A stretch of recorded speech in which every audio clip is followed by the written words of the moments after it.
Well, Kiva, I'm just going to ask straight up. Top four, who's it going to be for you? Chelsea and Arsenal, definitely, yeah. I think, Spurs, seeing them at the weekend and how much trouble they sort of caused Liverpool, almost like Liverpool caused them trouble and they just dealt with it, just Liverpool had 22 shots and 3 of them were on target. So very much Antonio Conte's team just completely stopping Liverpool's creativity.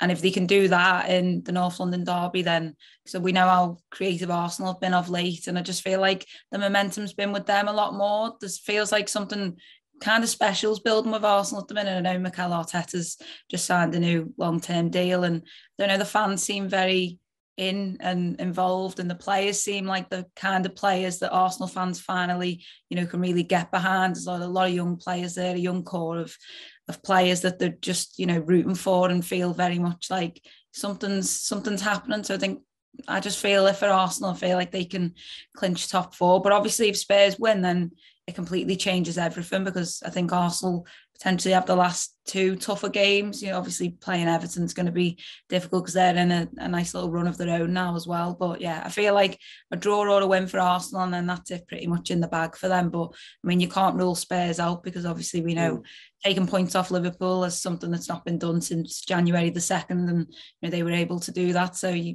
definitely can't write them off. And I'm just glad that it's like another sort of, obviously the title's being fought, there's a relegation battle, obviously there's, the Champions League as well. This is kind of like a good welcome back for us all, isn't it? Fans are in the ground again, and it just feels like there's a lot of excitement everywhere you look in the table.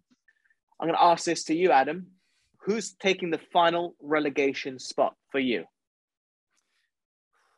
It's difficult because it's actually something that is putting a little bit of a fun spin on covering Watford, because, we're already down.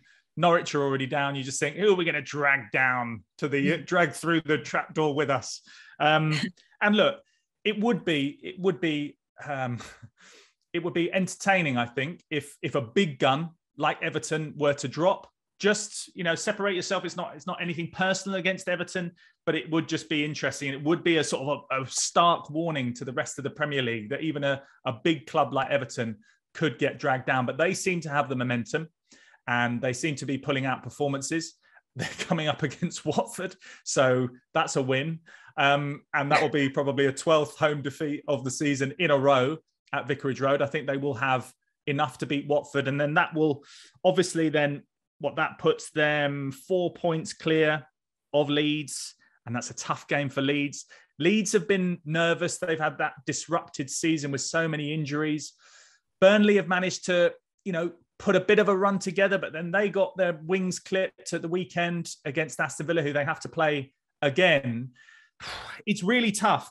And I don't think Everton, I think Everton will probably have enough. So I think it's going to be a toss-up between Burnley and Leeds. And I'm going to go for Burnley. I'm going to go for Burnley to come down with Watford and Norwich, because I just think that there might just be a little magic moment left in Leeds this season, and they like to win games late. And I think they might just get over the line. And I think it's a big surprise that they're even down there in the first place, but it does show you, and I know you were talking about Brentford being, up here and flying. It's tough in the second season. And to stay up in the second season, having been promoted, as we can see, and obviously they've had the disruption with the injuries, it's tough for Leeds, but I think they might just have enough to get over the line.